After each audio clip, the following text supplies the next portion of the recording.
எல்லா புகழும் இறைவனுக்கே. இப்போ ஆனியன் ரைத்தா எப்படி பண்ணுறதுன்னு காமிக்க போகிறோம்மா. இதுக்கு தேவையான அளவு உப்பு 5 கிராம் எடுத்திருக்கேன்.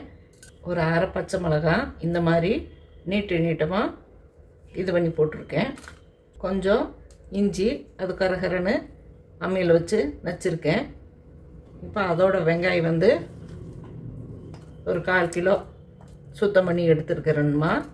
எவ்வளோ மெலிசாக நீங்கள் கட் பண்ணுறீங்களோ அவ்வளோ இதுக்கு வந்து டேஸ்ட்டு கிடைக்கும்.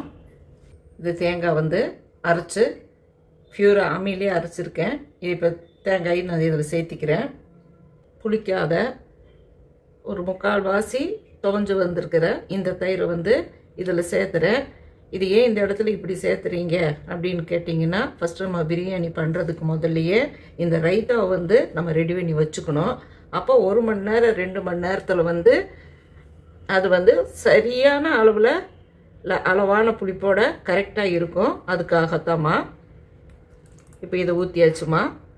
இப்போது இந்த மிக்சி ஜாரில் கொஞ்சம் முந்திரியும் ரோஸ் பெட்டல்ஸ் இதுவும் சேர்ந்து அரைச்சிருக்கேன்.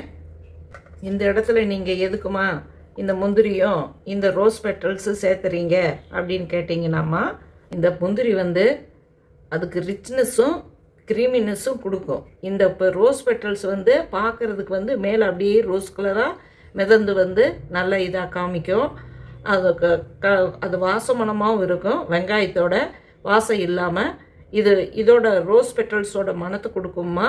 அதுக்காக அது இல்லாமல் வந்து ருசியும் ரோஸ் வாசமாக ரொம்ப நல்லா இருக்கும். ரெஸ்டாரண்ட்டில் தயாரிக்கும் போது அவங்க ரோஸ் எசன்ஸ் ஊற்றி தயாரிப்பாங்க. நம்ம வீட்டில் தயாரிக்கும் போது ரோஸ் பெட்டல்ஸ் எப்போவுமே நம்ம வாங்கி வச்சுருந்து அதை கொஞ்சம் நம்ம இது பண்ணிக்கலாமா. அவ்வளோதாம்மா. இதோட நம்ம இதில் சேர்த்த போகிறது புளிப்பை எடுத்து கொடுக்கணுங்கிறதுக்காக இந்த இடத்துல வந்து எலுமிச்சம்பழ சாறு கொஞ்சம் நம்ம ஊற்றிக்கிறோம். இப்போ இதை வந்து கலந்து கொடுக்குறேன்மா. உங்களுக்கு தயிர் அதிகமாக வேணும்னா நீங்கள் தயிர் அதிகமாக போட்டுக்கலாம். இது பிரியாணியோட தொட்டுக்கிறதுக்கும் ஆகும், வயிறு ஃபில்லிங் ஆகிறதுக்கும் இது உதவும். இது கட் பண்ணி வச்சுருந்தா இது கலக்கிறதுங்கிறது 1 செகண்ட் ஒரு நிமிஷம் தாம்மா. இதில் சுவையான நல்ல மனமுள்ள ரிச்னஸ்ஸான உங்களுக்கு தயிர் சட்னி இப்போ கிடச்சிருச்சுமா. டேஸ்ட்டு பார்த்துட்டோம்மா. நல்லா இருக்குது.